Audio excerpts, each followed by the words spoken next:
Thanks to everyone for coming out tonight. Kudos to you, because once it's dark, I don't like to leave the house, so it's very impressive to see people come out. At least the weather's nice right now. So I just want to go over how vaccines work. You have to talk a little bit about the immune system to kind of understand how they are. Talk a bit about the diseases we're trying to prevent, because once you understand them better, it gives you a little more incentive to vaccinate. And then give you a general idea of what vaccines you might want to be giving the different age groups. I'm not going to give you a recipe for what to use, because there are just way too many different types of production systems. And just so many variety in vaccines that you really need to work with a vet to know your risks, to know what's even applicable to your farm. So vaccines, they're a form of insurance. Input costs go up every year, but losses to disease can be devastating.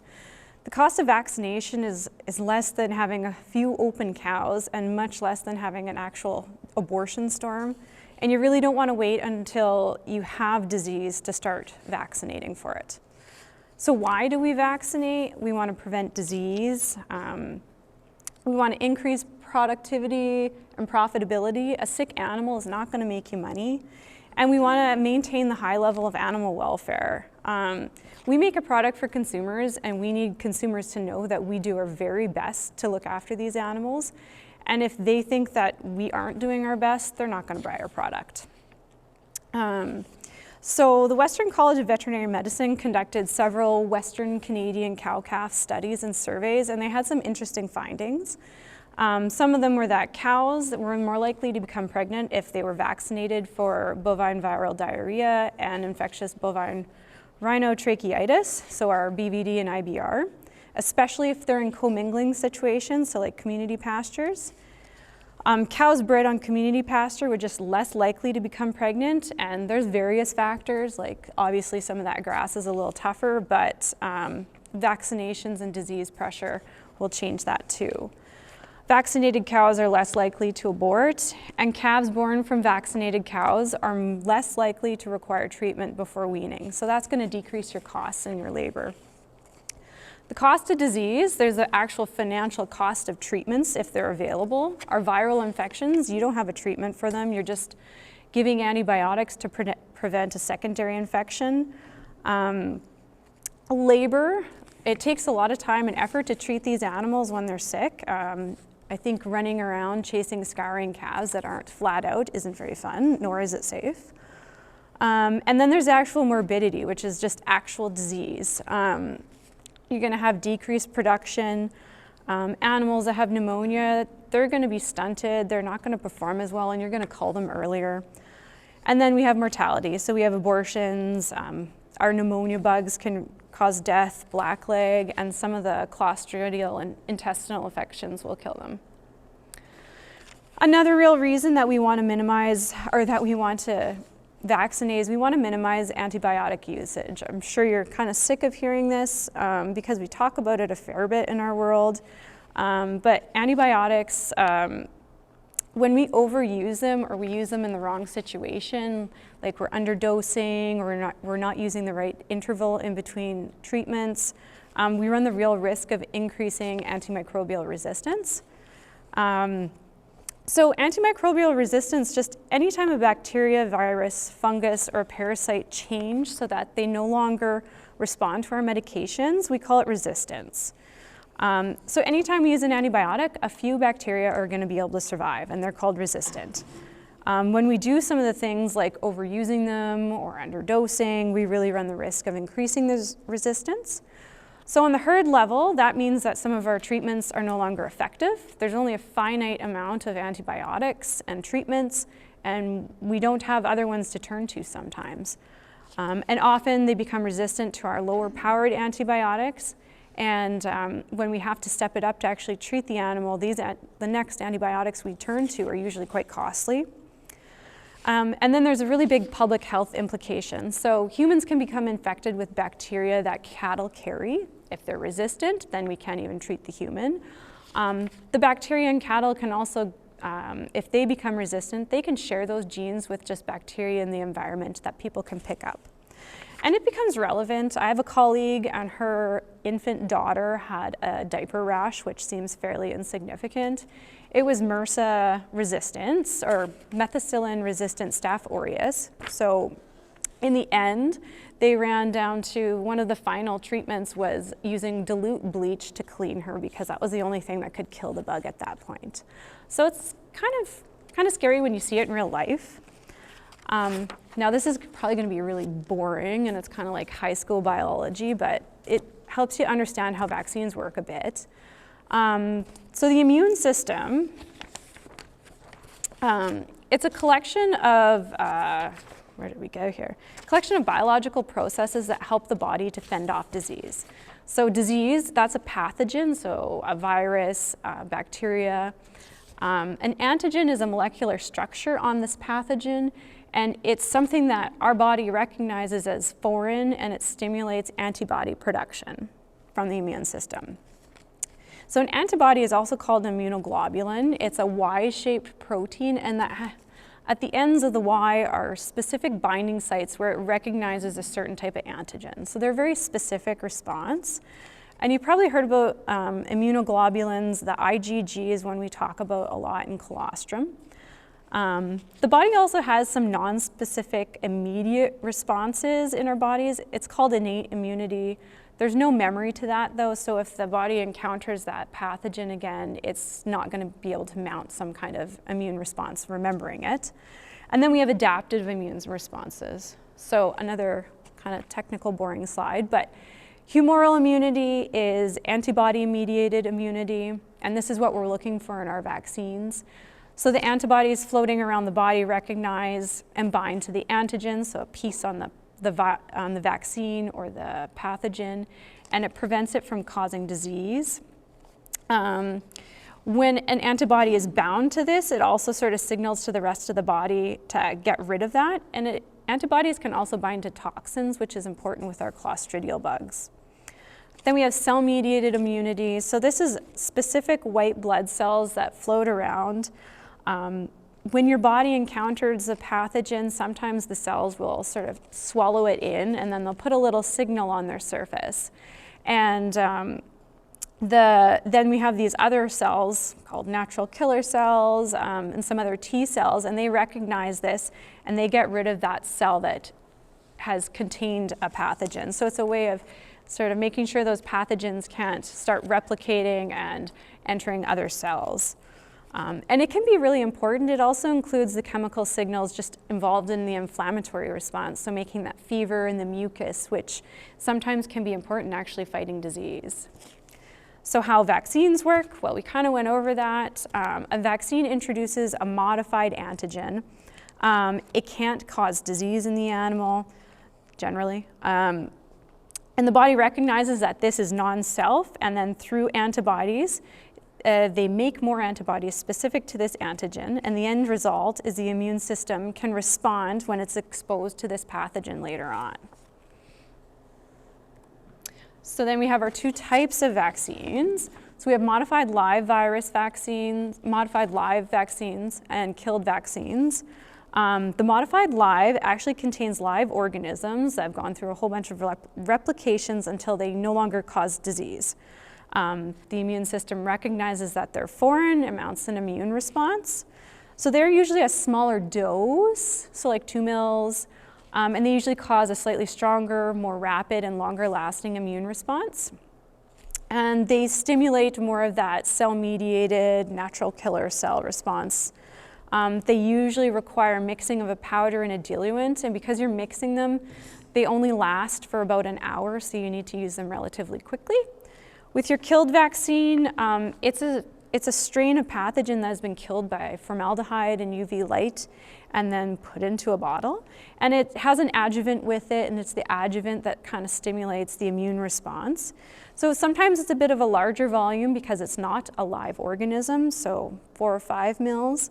And it usually creates a slightly weaker and shorter lasting response, and you really do have to booster it properly to get a good effect.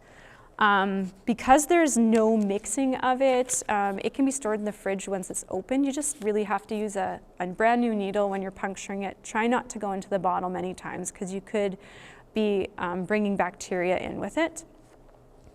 A few more points on, no, what happened? Why did it go up? That doesn't matter. So our live vaccines are a little more fragile. They tell you when you're mixing them to gently roll them, which I haven't necessarily done, but now I will be.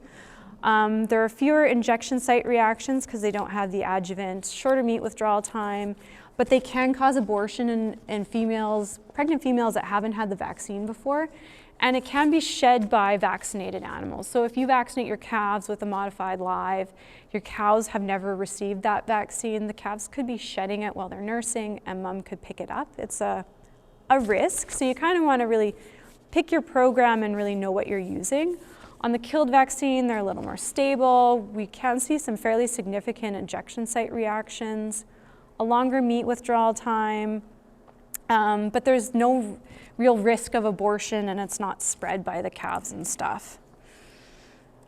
So when you're giving your vaccines, read the label because they're all a little bit different. You know, some of our 5-way viral ones go intramuscular, but most of them don't. So you really have to read the label to know what you're using. I use a 18 to 16 gauge needle. If you're going sub-Q, you'll probably want to use a 1/2 to 3/4 inch needle. IM, you want to use a 1 to 1.5 inch needle. The intranasal vaccines are really neat. They create a mucosal or a local immunity. So when you spray it in the nose, the vaccine reacts with lymphoid tissue in the upper respiratory tract, and that causes a rapid immune response. It can give a little bit of systemic response, but it's mainly that local area. We tend to use them in our young animals. So any of the calves that receive colostrum, which they should have, they receive antibodies from their mom. And these antibodies, they're sort of circulating while the baby's immune system is priming and building its own immune system. The colostral or maternal antibodies, though, they can bind circulating vaccine and inactivate them, basically. With the intranasal vaccine, they don't interfere with it. So we can use these vaccines in very young calves. There are actually oral vaccine too, and it causes the local mucosal immunity sort of in the GI tract. So handling of your vaccines, if you're spending a lot of money on them, you want to make sure that they're still working. So you want to protect them from UV light, heat, and extreme cold. I'm really careful when I have them because when they're sitting on ice packs, if they're sitting there a while, they can actually freeze if you don't have them wrapped properly.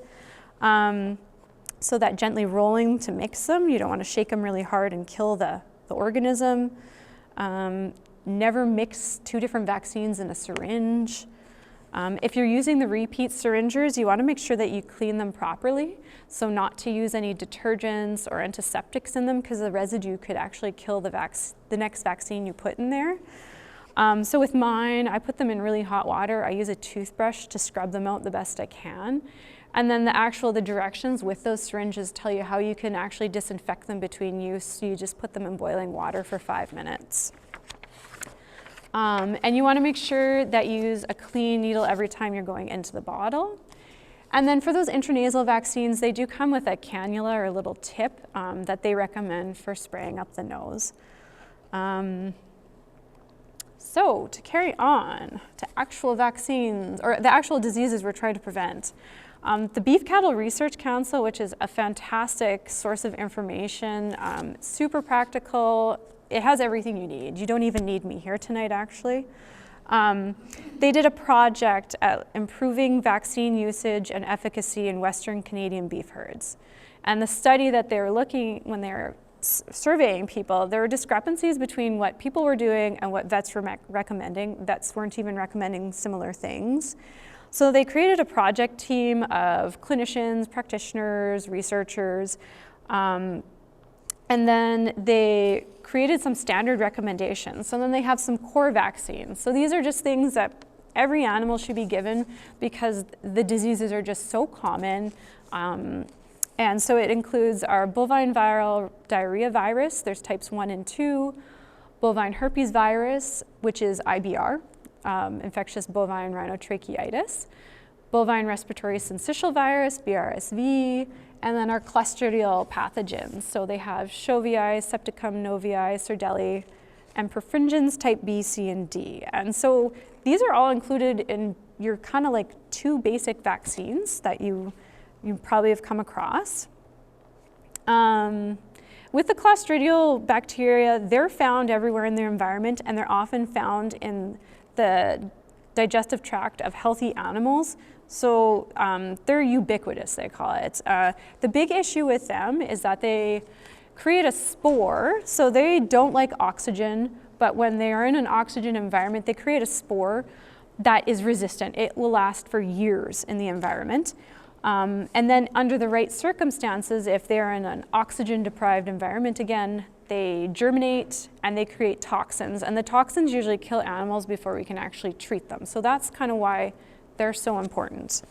So BVD types 1 and 2. There are a couple different genotypes and biotypes, which isn't really important.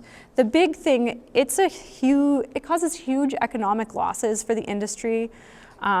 We see things from open cows, abortions, death, decreased performance. So the signs will vary from non-clinical, no signs, to very acute signs. The big thing, it causes a lot of immunosuppression, so it affects the bone marrow and it decreases your white blood cell count and your platelet count. The time from infection to when you see signs can vary from 3 to 12 days, and signs usually last for a couple days. If they actually do have signs, you can see bloody diarrhea, fever, poor appetite, sore mouth. It can look at like just a pneumonia. Some die, some recover in a couple weeks. The real risk, though, is infection of pregnant females. If they're infected really early on in gestation, you'll probably just see early embryonic loss, which will just look like a cow that has coming to cycle again. So she looks like a repeat breeder, and you just think your first cycle's conception rate is poor. If they're infected more mid-gestation from 4 to 6 months, you can see some really interesting eye and neurologic disorders. We see fetal mummies, we see stillborn calves, and weak-born calves. The big kicker, though, is when they're infected before 120 days in gestation. In those first 120 days, that fetal calf is it's building its own immune system. And when the virus comes in at that point, because it infects right into the fetus, it doesn't recognize it as foreign, and it becomes part of the body, so they're permanently infected and they're permanently shedding tons of virus. Usually these persistently infected or PI calves are unthrifty, susceptible to other diseases, and they don't usually stay in the herd long. Like, they can look stunted and very bizarre. But there's the occasional one that does look normal and goes on and is a bull and heads out to breed cows, and they're just shedding virus the whole time. So BVD is spread through these infected animals shedding it in their feces and other secretions. It can be on objects like water buckets, feed bunks, trucks, boots. Insects can theoretically carry it, and in semen. You generally don't see it in baby young calves because they've received colostrum from a hopefully vaccinated mother.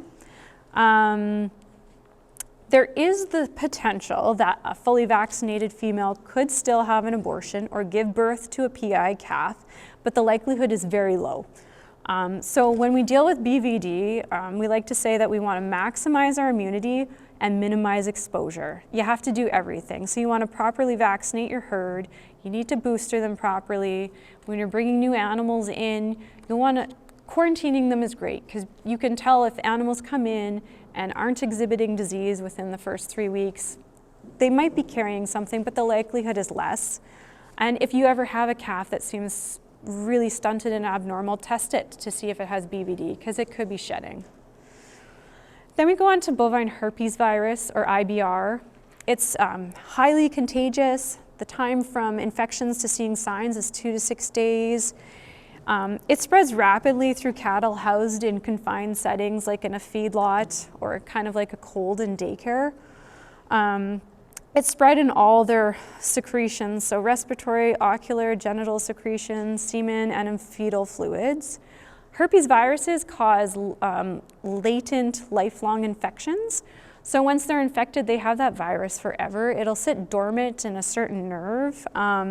We see it in other species too. Cats have it. So your sneezing, goopy-eyed cats that you may have come across, they probably have a herpes virus too. And it will recur when they're in a stressful period of time. So IBR is really important because it's associated with bovine respiratory disease complex, so shipping fever. Shipping fever is a combination of risks. It takes environment, stress, other stressors, and disease pressure. And when the stars all align in the wrong way, like you have bad weather, you're weaning, you're mixing different types of calves together, you'll get some really severe respiratory disease. With IBR itself, you can have mild to severe signs depending on the age and the immune status, like had they been vaccinated ever before. Signs are going to be like kind of your regular shipping fever signs, fever, inflammation in the eye. They can actually have white eyes, like a corneal opacity. They have a rhinotracheitis, so inflamed nose and nasal passage, so they can have a red nose. That nose, though, can progress to like a big white plaque-like lesion, lots of nasal discharge. They have difficulties breathing. Their larynx can get occluded with sort of like a purulent or pus material, and then they can start open mouth breathing. We also see reproductive signs with IBR too, which makes it even more challenging. So with females, you actually get vulvar and preputial lesions in the males. When they have these little ulcers and erosions, they usually appear a few days after mating with an infected animal, but they clear within a few weeks. So they'll often urinate more frequently, they'll put their tail up, and we also see abortion with this form of the virus too. Usually it occurs in the second half of gestation, and the fetus comes out as already starting to decompose. You can also see early embryonic loss too. Animals can recover unless they, develop a secondary infection. So now on to the next part of BRD is bovine respiratory syncytial virus. So it's very similar to RSV in young children. The virus infects cells in the respiratory tract, and some of these cells are sort of like, they call them a cilia cell. And so with mucus, these cilia cells trap pathogens and they sort of wave them up to bring them up out of the respiratory tract and try to get rid of them instead of the pathogen going right down into the lung. And this virus prevents that wave-like motion from those cilia cells, so other pathogens can enter into the lungs much more easily. Similar signs: fever, depression, decreased feed intake, discharge from eyes and nose, difficulties breathing, cough, and a secondary bacterial pneumonias can be quite common. So those are some of our viruses. Now I'll move on to the bacteria. So the core bacteria we want to prevent are clostridials. All of the clostridials, they're what I said before, they live in oxygen-deprived environments, but they form spores that are resistant and last for years in the soil. And their big thing is once they're in an environment that is devoid of oxygen, they will sporulate, reproduce, and create very severe toxins. So with blackleg, Clostridium shoviae, cows ingest the spore from the soil.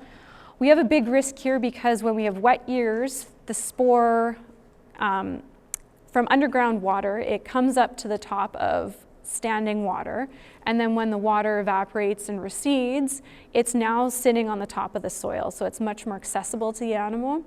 Then if you have a dry year the next year, they're grazing even closer to the ground and they're much higher risk of ingesting that spore. Usually we see it in younger animals like 6 to 24 months of age, but definitely you can see it in cows that haven't been vaccinated for a long time.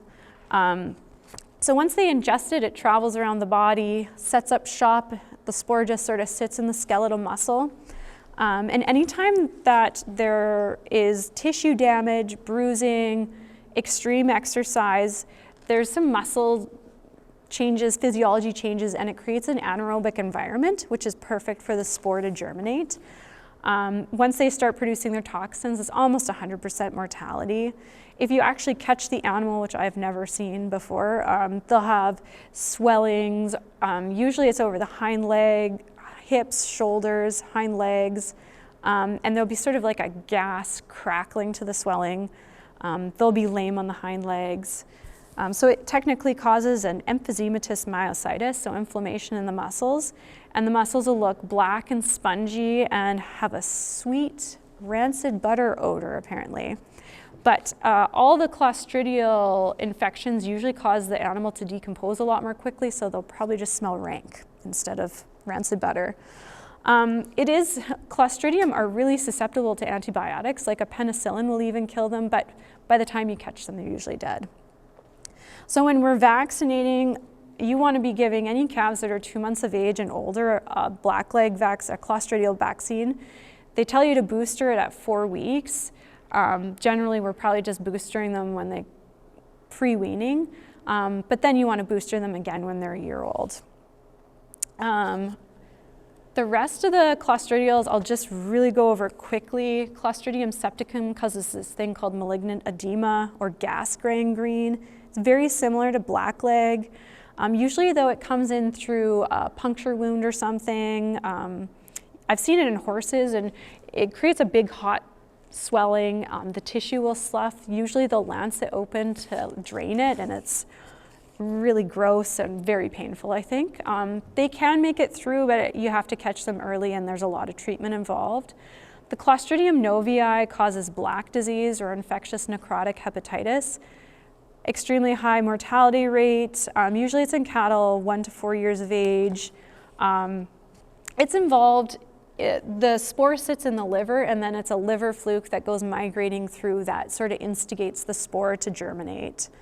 They also have a black discoloration under the skin because they damage the capillary vessels in those areas, and they'll have some gray lesions in the liver.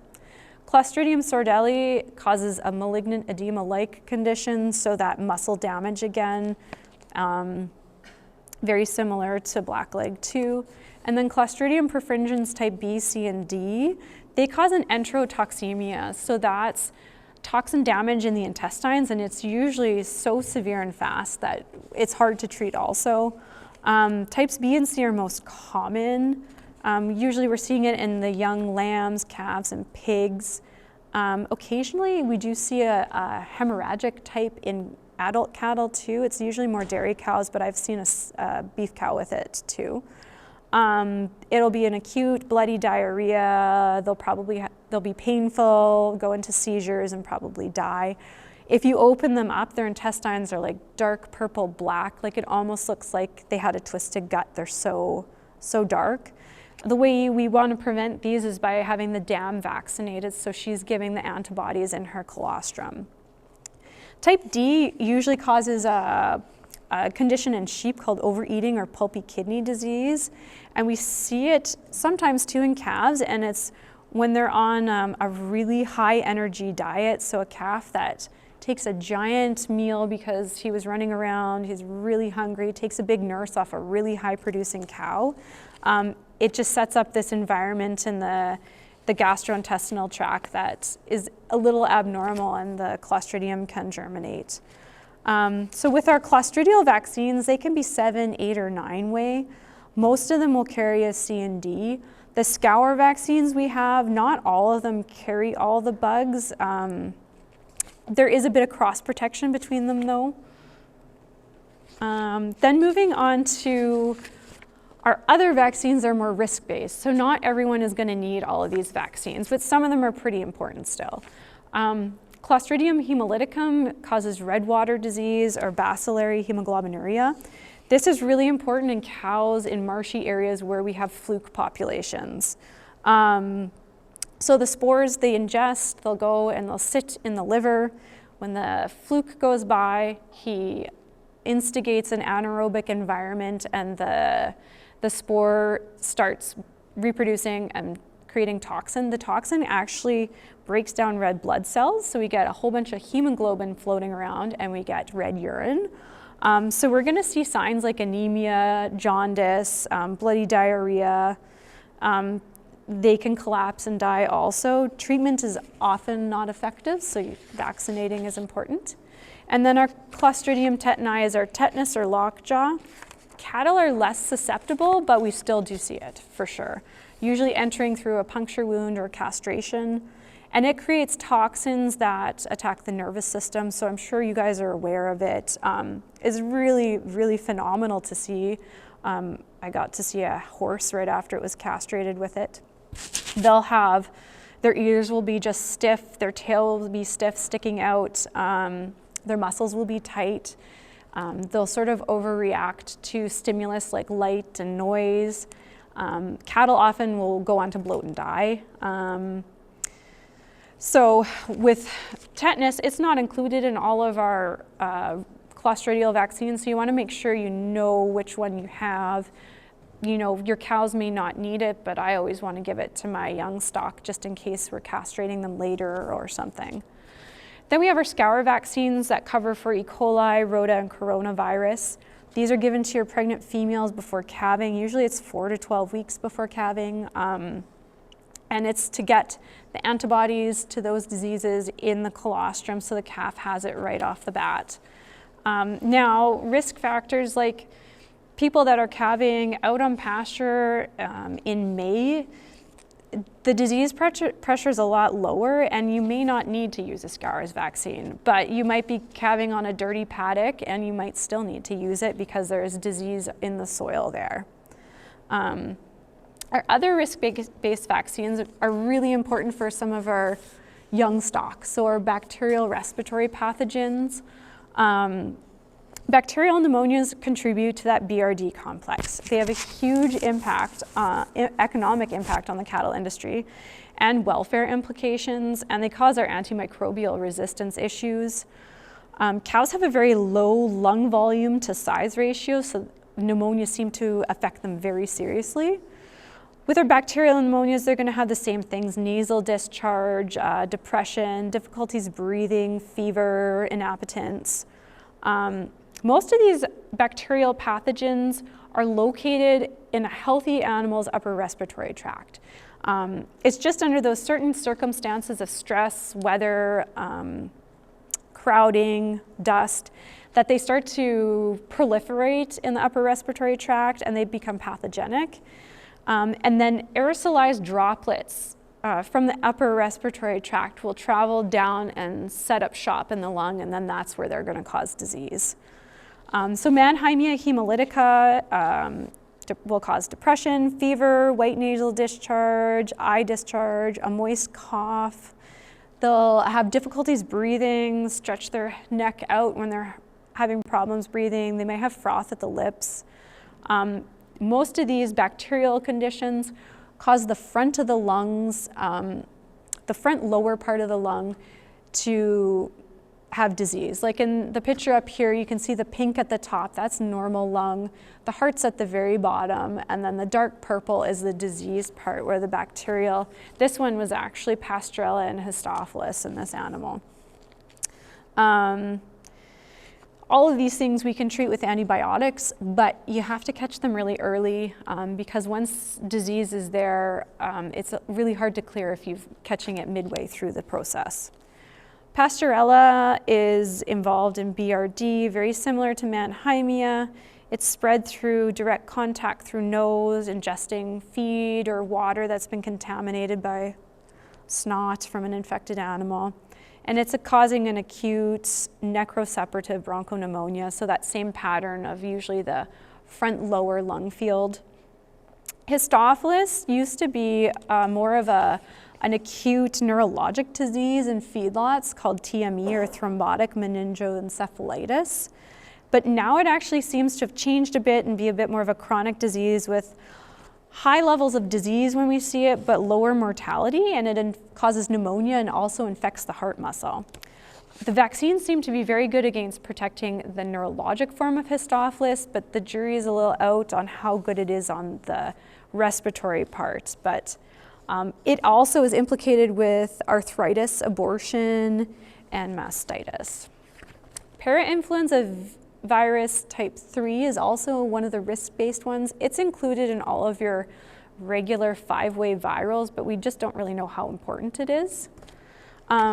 Briefly, to go through some of our abortion bacteria, leptospirosis is caused by Leptospira species. There's like 300 different types, has a huge economic impact on the reproductive losses, and it also can be transmitted to people. There's different strains. Some are adapted to cattle, and that's their main host. And you might just see repeat breeders and that early embryonic loss. And then there's some where wildlife are the main host and cattle are incidentally infected. These ones will usually see more of an outbreak situation of abortion, weak baby calves. It's transmitted in urine. It sets up shop in the kidney. So the cow might not even show any signs, and it still has some of the bacteria in its kidney, and it's shedding it in the urine. Antibiotics can treat it. Sometimes some antibiotics do seem to clear that shedding state. Because it can be in wildlife, I think it's kind of an important thing to consider now. I know elk in certain parts of Alberta carry it, and it's hard to minimize contact with wildlife. Vibrio is caused by Campylobacter fetus. It's spread through breeding with a contaminated animal. You often don't see any signs. It's causing a mild uterine infection that prevents implantation probably of the embryo. So you'll see it more as open animals and late animals when you're preg checking in the fall. Bulls can carry it and then become chronic carriers. Some cows seem to clear the infection while others will still maintain the infection after a couple years. Because it's sort of a harder one to understand and we have carriers, using a vaccine is a good way to prevent it because it's hard to treat. I don't even know if we can. Then we have Moraxella, which is pink eye or infectious bovine keratoconjunctivitis. So with that, I'm sure we all know the pink eye signs of tearing, conjunctivitis, they squint, they get ulcers on their cornea. We can see eye problems with IBR, but we don't see the actual ulcers with IBR. Treatment involves antibiotics, and it usually works pretty well. And preventing it, we really need to use management strategies too, because the vaccine works, but it's probably not going to provide as good a protection as some of our other vaccines do. Some people do use the foot rot vaccine too. I've had some iffy experiences with it, but definitely something I would consider using in a bull, because even if it works only part of the time, that bull needs to work really well for 60 odd days, so you want him to have as much protection as you can. Then we have some slightly more obscure vaccines that you can use. We can use rabies in cattle. There's salmonella ones. There's wart vaccines, anthrax vaccines that we usually use once we see anthrax cases. The middle of North America has a soil type that seems to be very conducive for anthrax. They call it Anthrax Alley. So it's just something to keep in the back of our mind. And then we have mastitis vaccines, probably more used in the dairy world. So with our calves, what do we want to be giving them? Yep. That you just went through, are they hereditary? Which? Back up one. Any of that? In what? Any of that hereditary? Oh, yeah, there's definitely warts. I think there's like a genetic predisposition. Other stuff. Even if you go back one more? Like pink eye and Yep. foot rot. Any of that hereditary? I don't think they like lepto and campy. I don't think so. Pink eye, I think you can probably have some increased susceptibility in different animals. And some of it is actually probably more age related than actually genetic. Like foot rot, you're gonna see it a lot more in your younger animals. Don't they just put the lepto and vibrio in the vaccine anyway? Not everyone uses it though. Yeah. Yeah. Pardon? It doesn't work with the shit. I haven't had a lot of lepto experiences, but I don't know. We tried it. yeah. We never done it before, and then we did it this year. Did you have lepto in your herd? No, Nope. we've never done much trouble. We thought we do them Really? So yeah, that's the thing is vaccines aren't 100%. So it is a big challenge. I know I did foot rot vaccine. I probably shouldn't say this, but I did foot rot vaccine in all of our sale bulls one year, and probably 60% of the bulls still got foot rot, but we live in Manitoba. We live on some rough terrain. Maybe if we hadn't vaccinated, 8 of the bulls would have had foot rot. So you weigh it. I'm not going to do foot rot in all of my cows. It's very expensive. But if you know, it depends how much you like risk and how you can manage things and how you can treat things. So how many different on the foot rot one? How many different avenues can you have as in different types of fungi that gets into the foot? foot rot's just one. It's just one? Yeah. Like this Fusiformis necrophorus. There's no other one then? No. And it's very susceptible to antibiotics. It's just the challenge of treating them on pasture, catching them a little bit late. It can go into the bone. What's the time frame from injection to immune? For your vaccines, Yeah, like for the foot rot. like you're still probably going to want like 3 weeks. And like the first time they have foot rot, they need that booster at 3 weeks too. The next year's is just an annual one. But so.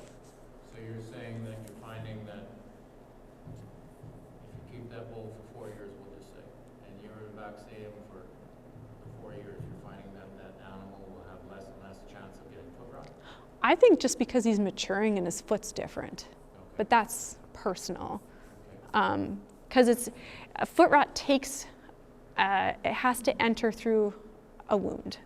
So I think some of those younger animals, depending on what the pasture's like, they can just get a puncture in there by a stick or something a lot easier.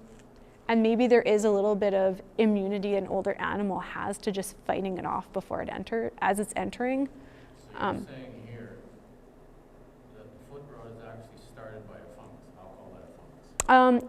It's a bacterium. Or a bacteria? Yeah. Okay. So, but most of the foot rots that I've dealt with usually come from a scarring of the foot of some sort. Yeah, So you're saying that that actually grows in that scarring? yes, Okay. yeah, yeah, and it, yeah. What about those animals that you don't get treated right away and they clear up? So did they? I think they probably mounted some kind of local immune response. And so maybe there is some genetic differences or some age-related ones where, you know, they have some, because with that innate immunity, you just have some general immune responses that happen to every pathogen where they're trying to keep it out. I know. So, And then there's things that we think are foot rot that aren't actually foot rot. So it just makes everything kind of fun in the summer. so on that, I'm kind of stuck on your foot rot. Yeah, no, that's fine. Anyways, It's not my favorite vaccine. do you know how long it is after you get your medicines that you can be assured that that semen is going to be good? Do you know that, or do you don't know that? There was only 1 year I heard people talk about stuff like that. See, when I have a bull with foot rot, it automatically comes out because I find the semen is already good. Oh yeah, anytime there's inflammation in a bull, it can affect the quality of their semen. Fever. Yeah, exactly. Developed, Yep. it's killed. Yep, Okay, exactly. how about pink eye? Pink eye, like, As far as infecting the semen. Well, killing the semen, I guess any fever. Pink eye, can enough fever. theoretically, but like I've seen some strange bulls still breed. Yeah. Yeah, so it depends on the animal. I think with your pink eye, you're going to be worried about like, are they even wanting to breed because are they too focused on not being able to see? But breeding and having successful semen are two different things. Yes, and theoretically, pink eye could cause an inflammatory reaction in the body that could affect semen too. Anytime you have any disease or stressful process, but it's very individual on the animal on which one actually is Shooting blanks and exactly. Yeah, you can't really predict it until you test them at that time. So yeah, anytime you're seeing a bull with something going on, pulling them out or throwing in an extra is always a good idea. Any other questions? we'll go back to calves. So I have to find where I'm at here. Okay, so for calves, it's going to vary on your production system again. Baby calves are getting those maternal antibodies in the colostrum, and they're really protecting that calf as the calf's immune system is starting to build and mature. So theoretically, in those first 2 to 3 months, they don't really need any extra antibody because mom's antibody is looking after them. But it depends on your system. If you overwhelm them because there's a lot of pathogen in your environment, because crowding, close quarters, you have another animal that just happens to be shedding a lot of disease, then sometimes they need a little extra help. Especially when we have environmental stressors like the cold weather in January, but not this year. So a lot of people, when they're calving in these earlier colder months and they're calving in pens and in the barn, they'll add on the intranasal vaccines that work through the local immunity, and then mom's colostrum isn't interfering with them. The added bonus is that these intranasal vaccines really seem to prime the immune system, so when they get an injectable down the road, those injectable ones seem to be even more efficacious. The intranasal vaccines, it can come as 2 separate ones or a combo one. It doesn't protect for BVD, but it does for IBR, BRSV, PI3, Mannheimia, and Pasteurella. So you're getting a lot of pneumonia protection with that. Later born spring calves that are calving out in warmer weather, that are spread out more, might not even need an intranasal vaccine, but it really depends on your farm. So at turnout, we're usually handling those calves again to get some vaccination into them. If you're calving a bit later, they might not even be 2 months old when you're turning out, so they should really be getting an intranasal at turnout. I still give a Clostridial injectable at that time just because I want to cover my bases, because I want to give them the best chance they can have. If calves are over 8 weeks of age, they're getting the core injectable vaccine. So that's, I guess, we call it like a 5-way viral vaccine. Then your Clostridial. If you have male calves that might be castrated later on, you really want to include the tetanus and the hemolyticum if you have flukes in your area. Lots of people will add on bacterial pneumonia. It will help provide some summer pneumonia protection, but it also is just priming that immune system, so when they get vaccines in the fall, they're going to respond to them that much better. I'm gonna stop. Yeah. Just flip back the page. Okay, so is this new, this intranasal It's- vaccine? It's been around for a while. Because we're finding our calves, it's too hard on vaccinating them because they're born in May 10th. Yeah. They're getting on a semi to go to pasture. Yeah. 4 weeks old. Yeah, and they're getting an injectable at that time. Yeah. It's almost like. Yeah, and the injectable, theoretically, it does work a little bit, but it's really not working because they still have mom's antibodies floating around. So an intranasal would be a good thing to do. What we did this year is half of our calves were too young and half got injectable. So then it's record keeping, but now I know in the fall, those guys, everyone got injectable in the fall, and the half that got intranasals in the spring are getting a second booster in a month. So you're saying, I'm sorry, but Yeah. I can just barely hear you. Sorry. So you're saying that the nasal, at the 8 weeks and under, the nasal is better than the needle Yes, by far. by far? And how long does it last? That's the caveat I didn't actually mention. It probably only lasts about 3 months. Yes, exactly. But for guys that are doing it, say an intranasal when they're born in February, that's not going to last them all the way till fall time, so they're still going to want to do a turnout vaccine. But some people aren't. That's where they might get a bit of a gap there. So the benefit on that nasal, Mm-hmm. you say the best time to give it is to give them 3 months and then give it to them? No. You're still working on that? No, they can get it right. Colostral protection? They can get it at like a day old. A day old, up to 8 weeks, give the nasal. Yes. And then make sure they're reboosted 3 months later with the Injectable, yeah. And that's where they're finding when you're boosting with that injectable, you're getting a really good response to the vaccine. So, We found out we were like, we started doing nasal one 5 or 6 years ago. Before that, it always leaves. It was a couple of calves that were brought in the fall with pneumonia. Yeah. So we started doing that, and we boosted the injectable. It turned out we haven't lost them. And how much later did you do the injectable? We do them a day after birth, calf in February. You're doing day after birth, you're giving them the nasal? yeah. Okay, and then how long after that did you give them the injectable? Late May and early June, and turn them out to pasture. And everything that's in the nasal is in the, That's just your BVD isn't in your intranasal. We're not worried about it too much though, because they have mom's colostrum on board and mom should be vaccinated. We I don't, wanna get things the shipping fever. So Yes. they get on a semi. Yep. And then there's like, I don't want them sick Yep. 10 to 14 days Yep. hitting the pasture. that's, vaccines aren't 100%, but that's the aim. And the nice thing with intranasals is they start working more quickly. So, making Yeah. a lot of work for me. well, not really, because I know. you usually wait a week, vaccinate, wait a week, get on a semi. Yeah, Well, it'll be on board. So it would be on. Yeah, yeah, I don't wanna have to catch them at birth. No. That's way too dangerous. yes, oh yes. So, Gets ranchy. Bag 'em when they're born. just, That's all I get. I get one, We do ours. I get one snap, and then the cow's on top of me. Like we do ours, we do our tag. We're flat, so we have a calf catcher. Calling me on the horse. Yeah, you guys be calving like some, like late spring. What's that? You're calving late spring. May 10th. Yeah, so you're on pasture. Yeah. Full water.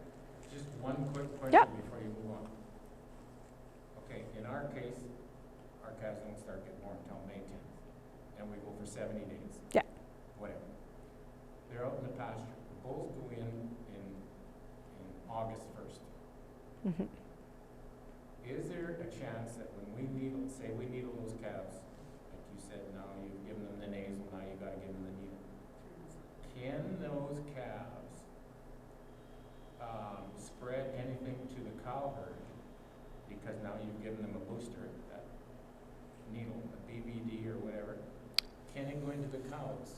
If So you're that when using, You're running into, you see what I'm meaning? You're running into trouble with the breeding, and you've already done the calves, you've just done the calves. just did the cat, like are your cows vaccinated Yes. though? Yeah. Remind- You're worried about the calf with the live vaccine shedding, But our cows are done. But our cows are done. Yeah. but the earlier, right? Still, is there a chance that that shedding could, I wouldn't worry about it. okay, Um, I'm just asking. right? yeah, like I know people and when have vaccinated pre-breeding, very close to pre-breeding, and not really noticed significant issues with. Because I was told the optimum time to give the needle to the cow is 1 month before breeding. Yes, it is. It is for sure. You're worried about that calf shedding and causing. I don't think they would be shedding enough. Like when they're getting a vaccine, they're getting a big dose, causing an immune response.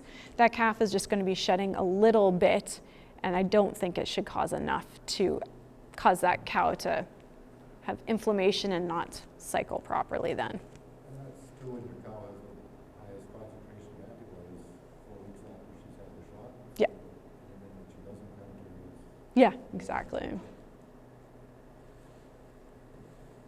Okay. Like, I'm gonna knock she's you on a off time, course she's here. on a Yeah, time. you're on time. Yeah. Elizabeth hasn't stopped me. Minutes, He's you're gonna calving get here by. for all night. It's all repetitive, the rest of it now. When you're needling these cows in, should you actually have to, because you put a pattern into their body, easiest way for me to explain it, Mhm. put a pattern into their body. You have done it so that you have a booster already.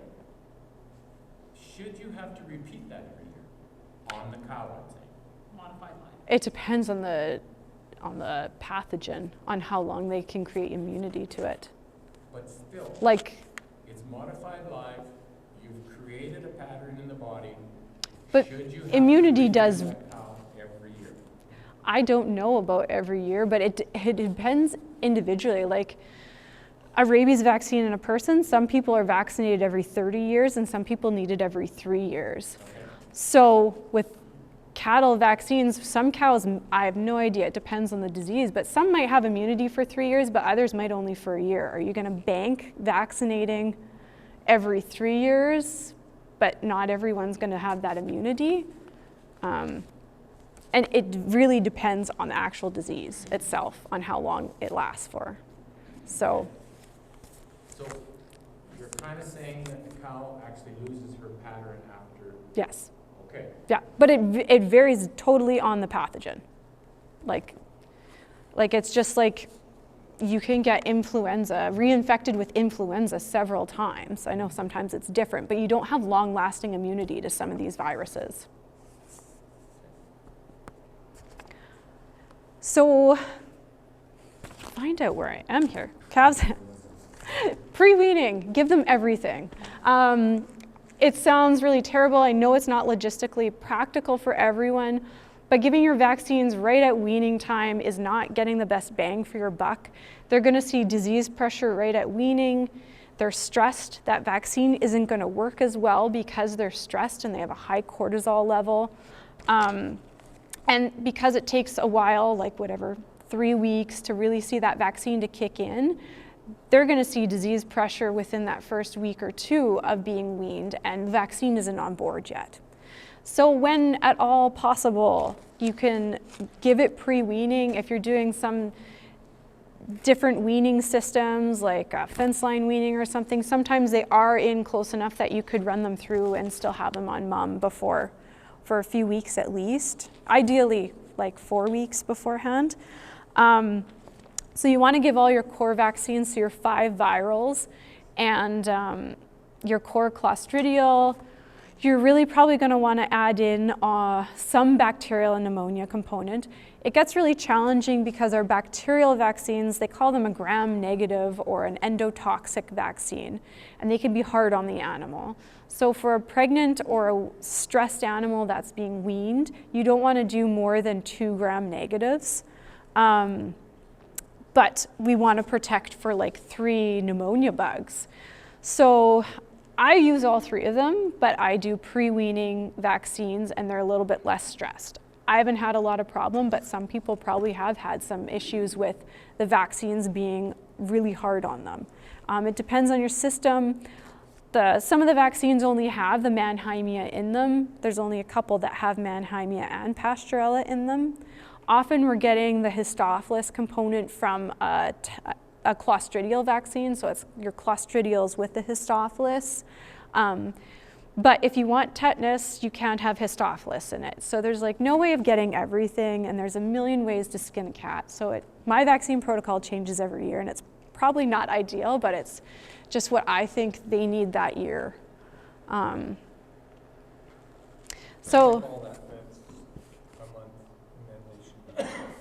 They should be optimum, yeah. So if you're gonna keep replacements or have background, those pre-weaning vaccines are really an investment in your herd health. It's like no doubt in my mind that you have better gains, improved fertility, and overall productivity if you're doing your pre-weaning vaccines. If anyone's staying in the yard after weaning, you wanna make sure you have all these core vaccines. If they're in your yard as yearlings coming around in the springtime, you want to booster everything just like you're boostering your cow herd too, because they're going to be susceptible to blackleg at that time. I've seen 2-year-old bulls be properly boosted as calves and then die while they're on their breeding season as a 2-year-old. I've also had some issues with pneumonia in some of replacement females, so those coming 2-year-olds are 1.5-year animals, so you just really have to play it by ear. Some years we have some weird bugs come in depending on whether you bring new animals onto the farm. So in that time, I'm vaccinating all my 2-year-olds with a bacterial pneumonia too. Breeding females, so you have your core virals, your core Clostridial. Anecdotally, I've seen heard about cows that were starting to die at 5 years of age. They had vaccines as calves and then they were dying at 5. So I am not a risk taker, so I want to do it kind of every 2 to 3 years, maybe 4 years maximum. When you're doing your Clostridial vaccine, you're just also putting those antibodies into mom, and she's putting them into her colostrum for her calf. Lots of people add in the lepto and the vibrio. I didn't for a long time, and then I got even more afraid of disease and added it in now. Scours, yeah, it just depends on your system. Don't forget about your bulls. They're a huge investment. Vaccinate them with all of your core vaccines. You can think about adding in your risk ones. My last slide, so it's okay.